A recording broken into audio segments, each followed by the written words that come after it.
마테오가 전한 거룩한 복음입니다. 주님 영광 받으소서. 그때 예수님께서 제자들에게 말씀하셨다. 아무도 두 주인을 섬길 수 없다. 한쪽은 미워하고 다른 쪽은 사랑하며 한쪽은 떠받들고 다른 쪽은 업신여기게 된다. 너희는 하느님과 재물을 함께 섬길 수 없다. 그러므로 내가 너희에게 말한다. 목숨을 부지하려고 무엇을 먹을까, 무엇을 마실까, 또 몸을 보호하려고 무엇을 입을까 걱정하지 마라. 목숨이 음식보다 소중하고 몸이 옷보다 소중하지 않느냐. 하늘의 새들을 눈여겨보아라. 그것들은 씨를 뿌리지도 않고 거두지도 않을 뿐만 아니라 곳간에 모아들이지도 않는다.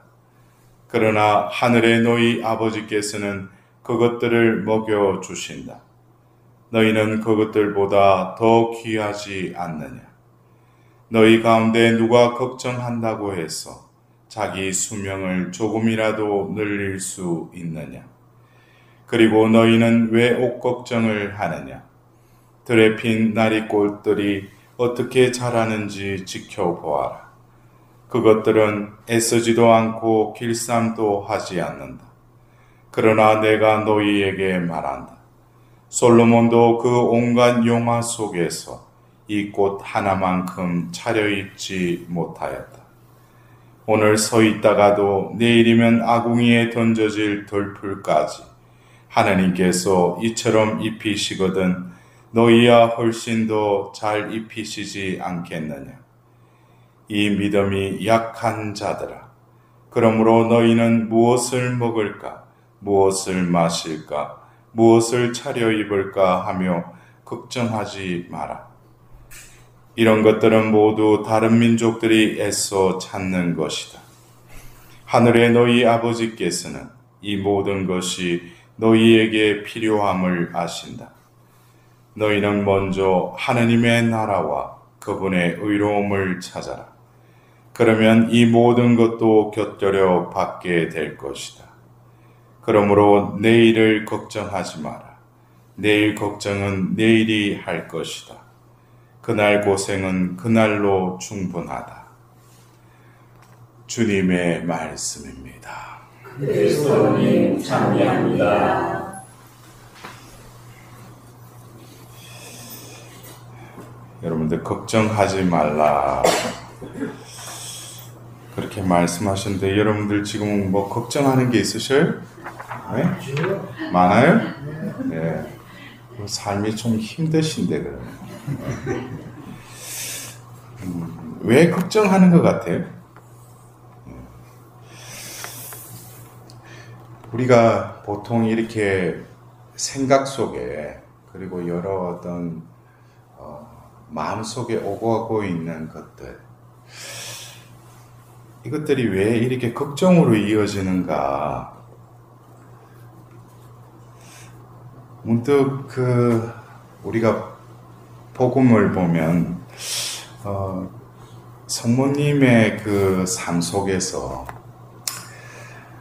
성모님이 그 목동들이 와서 그 예수님을 낳고 그 마구간에 찾아와서 그들이 경험한 것을 이야기할 때 성모님께서는 다른 이들은 놀라워했는데도 성모님은 크게 동요되지 않고 이 모든 일들을 간직하였다 그랬어요.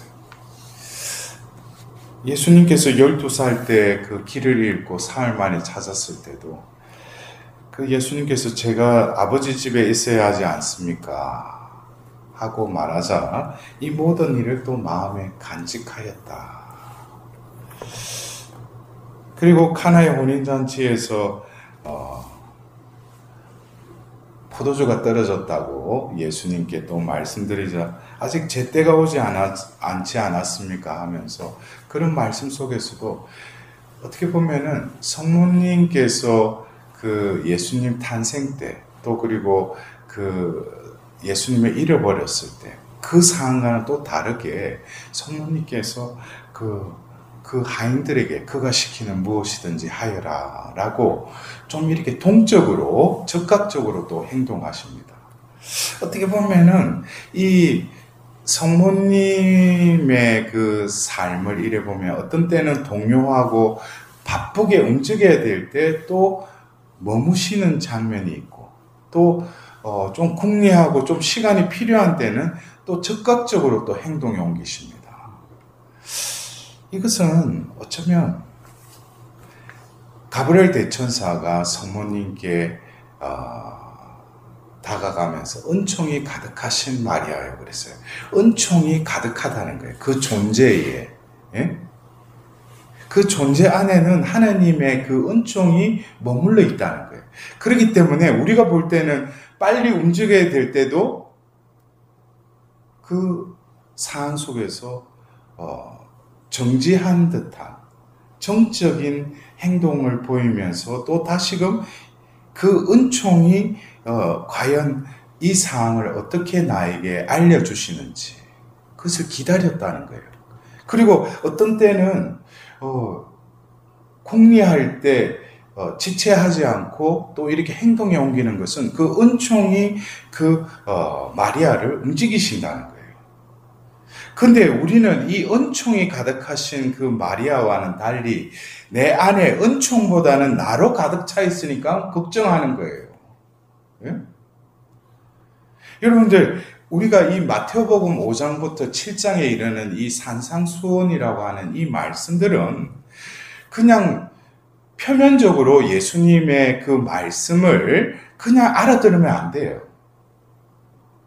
이것은 예수님이 이미 당신이 작정하시고 당신이 이 땅에 오셔서 하나님 나라가 가까이 왔다라고 하시면서 공생애를 지내시고 또 당신이 그 아버지의 때에 또 죽으시고 묻히시고 부활하시고 하늘에 오르실 그 모든 계획 속에서 하나님 예수님은 바로 너희들이 이제 구약에 너희들이 계약의 백성으로서 모세를 통해서 율법을 받았지만 이제는 새 계약을 맺음으로 인해서 구약의 그 이스라엘 백성들이 외형적으로 율법을 준수하는 것으로 하나님과의 그 관계를 맺었다면 이제 새로운 시대가 다가올 것이라는 거예요. 그것이 바로 성자의 속죄와 더불어서 우리에게 보내주시는 보호자 성령이 우리 가운데 오심으로 인해서 새로운 세상, 새 계약이 이루어졌다는 것이죠. 새 계약은 내가 그 법을 지키는 주체가 아니라 바로 우리에게 그 법을 넣어주고 새겨주겠다고 그랬어요. 그리고 모든 법규와 규칙들을 지키게 될 것이다 그랬어요. 그것이 신약의 성삼위의 구원 역사에 의해서 그것이 이루어졌죠. 그래서 바로 예수님이 말씀하시는 이 말씀은 이들이 예수님 말씀을 듣고 왼뺨을 치며 오른뺨을 내주어라. 원수를 사랑하여라. 어떻게 보면 그들이 볼 때는 예수님이 왜 이렇게 법을 해석하시는가? 왜 이렇게 더 엄격하게 지킬 수 없을 정도로 법을 이렇게 세분화하시는가? 근데 그것은 구약과 신약은 또 다른 시대가 열렸다는 거예요. 우리도 역시 신앙생활을 하면서 내가 열심히 하고 내가 성실히 신앙생활하면은 하나님께서 복 주시겠지. 자칫 보면은 그 주체는 하나님 은총의 그 권한을 두기보다는 자기가 주체가 되어서 열심히 하는 것이죠. 어떻게 보면은 자기 만족에 빠질 수 있어요. 오늘 내가 매일 평일 미사 오늘 했고 묵주기도 몇 단 바치고 또 기도 시간 내가 지켰고 이런 어떤 또 다른 외형적인 것으로 자기 만족에 빠지는 그 신앙생활. 그때 느끼는 기쁨과 마음의 평화로움은 어떤 작은 자극에도 금방 허물어집니다. 왜? 자기가 쌓은 아성이기 때문에. 그러나 예수님께서 오늘도 그 산상수훈의 마테오 복음사가가 예수님의 말씀들을 이렇게 집약해서 이렇게 편집을 해놨죠. 그럴 때 우리가 무엇을 먹을까, 무엇을 마실까, 무엇을 차려입을까 하며 걱정하지 마라 하면서 너희는 먼저 하나님의 나라와 그분의 의로움을 찾아라. 그러니까 먼저 하나님 나라와 그분의 의로움을 찾으면은 그냥 먹을 거, 마실 거, 입을 거 다 주신다. 이런 식으로 이해하면 안 된다는 거예요. 우리의 존재가 하나님 나라에 속하라는 것이죠. 하나님 나라는 뭡니까? 하나님 나라는 어떤 유형적인 지정학적인 어떤 천국, 눈에 보이는 어떤 나라, 이게 아니죠. 하나님 나라는 하나님의 뜻이 이루어지는 나라, 하나님의 뜻으로 다스려지는 그 모든 상황들, 시간들, 이것들이 다 하나님 나라죠. 그래서 내가 지금 이 순간에 하나님 나라에 속한 자라면 당연하게 나는 뭐예요? 하나님 나라와 그 의로움을 구할 수밖에 없어요. 여러분들 오늘 일독서에 그 스가랴 예언자가 어떤 상태라고 그랬어요? 그는 돌을 맞아 죽을 수 있는 그런 상황 속에서도 여호야다 사제의 아들 스가랴가 하나님의 영에 사로잡혀 백성 앞에 나서서 말하였다고 그랬어요.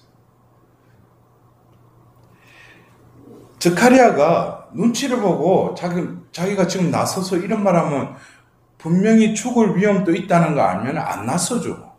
근데 왜 나서요? 하나님의 영에 사로잡혔다는 거예요. 하나님의 영이 그를 이끌었다는 것이죠. 우리 신앙인은 어떻게 보면 오늘 하답송의 후렴처럼 하나님께서는 영원토록 그에게 내 자애를 베풀리라고 했어요. 베풀리라, 이것은 뭡니까? 하나님의 약속이죠. 자비를 베풀어 주겠다는 거예요. 네 살아있는 동안 너를 교회로 불렀고 하나님 자녀로서 그 존재답게 살아가면 내가 너를 내 자애로 베풀어 주고 지켜주고 인도해 주겠다는 거예요. 근데 우리가 왜 하나님의 자애를 베푸시는 자애를 왜 누리지 못하죠? 그것은 그 하나님의 자비로우심, 그 사랑이 내 안에 머무르지 않기 때문이에요. 성모님의 그 표양, 그 성덕은 결국 뭡니까? 하나님과의 일치에 있죠. 은총의 머무름에 있죠. 그러나 나는 은총을 구하고 얻으려고만 하지 은총 안에 머무르려고 하지 않죠. 이것이 어떻게 보면은 우리가 성모님을 공경하고 성모님의 표양을 담는다고 하면서 결국 존재 양식에 있어서는 내가 성모님을 닮아가지 못하는 거예요. 그러니까 비근한 예로 성모님께 굴기도 정구청하는 거 보면은 그 사람의 그 존재 양식을 알 수 있는 거예요. 그냥 바라는 거, 내 응답받으려고 굴기도 바친다? 이것은 어쩌면 성모신심에서 본질은 간과해버리는 것이죠. 내가 성모신심을 가지고 있고 성모신심 생활을 하고 있다는 것은 성모님의 존재를 닮아가고 성모님처럼 행하려고 내가 끊임없는 노력을 하고 또 하나님의 도우심을 청하고 성모님의 티없는 성신께 내가 봉헌드리는 삶을 살 때 내 의지와는 다르게 내가 살아온 삶과는 다른 또 다른 삶이 나에게 펼쳐지는 것이죠. 그래서 우리가 결국 이 걱정이라는 것이 자기가 주체가 되어서 살아가는 삶인데 이런 삶의 사람들의 특징이 뭐예요?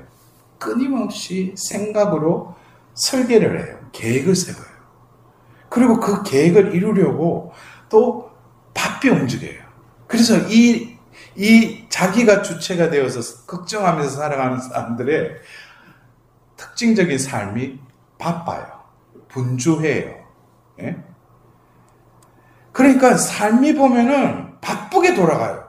그러니까 여러분도 안 그래요? 아침에 일어나면 기도하면서도 오늘 뭐 할까? 오늘 누굴 만날까? 약속부터 생각하고 계속 그거를 하루 동안 그거를 이루려고 하고 또 하루가 끝날 때 되면은 또 자기 계획한 게 이루지 못한 거에 또 후회를 해. 이러니까 뭐예요? 자기가 살아가고 자기가 후회하고 그러니까 뭐밖에 안 남아요? 공허함밖에 남지 않아요. 공허함. 이러한 공허함 가운데 하나님께 와서 은총 달라고. 하나님은 자애를 늘 베풀어 주시는데 본인이 바쁘게 사니까 하나님의 은총이 내리더라도 그냥 스쳐가 버리는 거야. 다 흘러가 버리는 거예요. 바쁘게 사니까. 분주하니까. 응? 머무르지 않아요. 우리가 비가 와도 보면은 우산을 쓰듯이 빈 그릇을 그냥 바깥에 내놓기만 하더라도 그 빈 그릇에 빗물이 쌓이잖아요. 이것처럼 내가 분주히 움직일 것이 아니라 우리가 그 시계의 추가 왔다 갔다 할 때 늘 한 가운데는 늘 왔다 갔다 할 때도 스쳐가죠. 그것처럼 그 지점, 하나님과의 일치의 그 머무름의 지점에 머무를 때 내가 움직이지 않더라도 은총이 내 삶을 이끌어 가신다. 그러한 원리를 내가 깨닫는다면 사람이 말하는 거나 행동하는 거나 저 사람이 신앙생활 그렇게 오래 했다고 하는데 보니까 말에 중심도 없고 삶도 보면 뭐야? 가벼워요. 응? 왜? 자기가 살아가니까. 근데 하나님께 머무르는 자는 말마디나 행동이 무거워요. 왜? 하나님의 영광이 머물러 있으니까. 우리가 그래요. 어떤 과학, 어떤 통계에 의하면 우리 일생에 있어서 자신이 지금 걱정하고 하는데 실제로 그런 일이 일어날 확률은 4%밖에 안 된대요. 그럼 나머지 96%는 뭡니까? 허상이에요, 허상. 자기 걱정한들 이게 나타나지도 않고 이루어지지도 않고 후회할 필요도 없는 것을 머릿속에서 계속 걱정하는 거예요. 우리가 어떤 때 비전을 할 때 자신의 삶을 되돌이켜 보면은 내가 하나님께 뭘 구해서 얻은 것보다는 저절로 내 삶 속에서 이루어진 게 너무나 많아요. 근데도 나는 걱정하죠.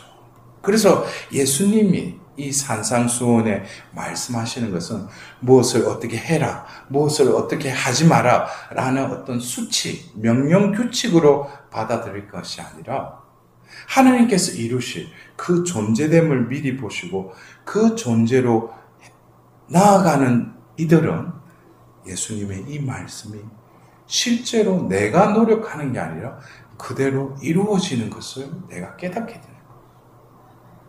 엄용한 마음을 가지고 여자를 보면 간음하는 것이다. 어떻게 보면 나는 욕망이 들끓는데 어떻게 그런 것을 끊을 수 있는가? 그거 단 한 가지. 너희는 바로 성령의 성전임을 모르느냐? 내 안에 성령이 머물러 있으면 그런 육적인 것이 파고들 수가 없죠. 왼뺨을 때리면 오른뺨을 내주어라? 나로서는 할 수 없죠. 그러나 내 안에 그리스도께서 사시면 그 순환, 수모도 내가 받는 것이 아니라 내 안에 계신 그리스도께서 나를 대신해서 받아주시는 것이죠. 그러니까 그 존재 양식이 너로 살아가면은 예수님의 이 산상수훈, 이것은 그냥 나에게 복음으로 기쁜 소식으로 와닿지 않죠. 그러나 성령과 물로 거듭 태어난 이들에게는 이 말씀이, 왜 예수님이 이 말씀을 하셨는가? 그것은 내가 살아가는 것이 아니라 그리스도께서 내 안에 살아가시는 그 시대, 새로운 시대가 열렸기 때문에 그것을 보시면서 예수님께서 이 말씀을 하신 거예요. 그래서 어쩌면 시대는 예수님을 통하여 새 계약의 시대가 열렸지만 아직까지도 구약을 살아간다면 예수님, 저도 진정으로 당신께 속한 자, 그리스도께서 머무시는 자, 그리스도인으로서 내 존재가 거듭 태어날 수 있도록 자비를 베풀어달라. 그것이 어떻게 보면은 예수님의 이 산상수훈을 들으면서 우리가 드려야 될 기도가 아닌가 싶어요. 그냥 이 지키지 못할 그 계명들을, 법들을 가지고 예수님은 이렇게 말씀하는데 나는 왜 이렇게 안 되지? 이게 아니고 내 존재가 바뀌면 자연스럽게 이 법은 내가 지키는 것이 아니라 지키게 된다는 것이에요. 그래서 여러분들도 내가 하나님 나라와 그 의로움을 먼저 구하는 것이 아니라 내 안에 그리스도께서 사시면 그분이 내 안에 내 삶의 주인이시면 자연스럽게 먼저 그분이 사셨던 삶을 나도 이끌려 살아갈 수 있게 성령께서 나를 이끌어 가신다는 거예요. 내리는 비처럼 우리 삶 속에도 은총이 담겨져서 그 은총의 힘으로 우리의 삶이 움직여질 수 있도록 오늘 특별히 토요일 성모님과 같이 우리도 은총이 우리 마음의 그릇에 가득 담길 수 있도록 성모님께 정구를 청합시다.